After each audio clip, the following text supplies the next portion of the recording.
So there's lots of things that you can add to your wreath for a little bit decadence at Christmas. Everybody needs something this year especially.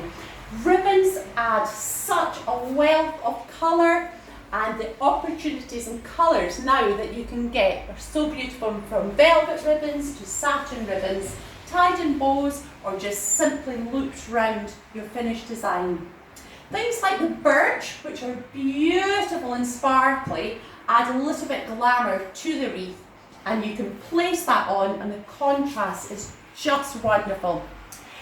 Our friend Liz Johnston has this in her garden, which I'm so jealous of, because things like this are just so perfect for your wreath making design. So take a little bit of time, look around your garden, take your scissors with you wherever you go and snip, be happy and enjoying, put a little bit extra into the wreath to finish it off.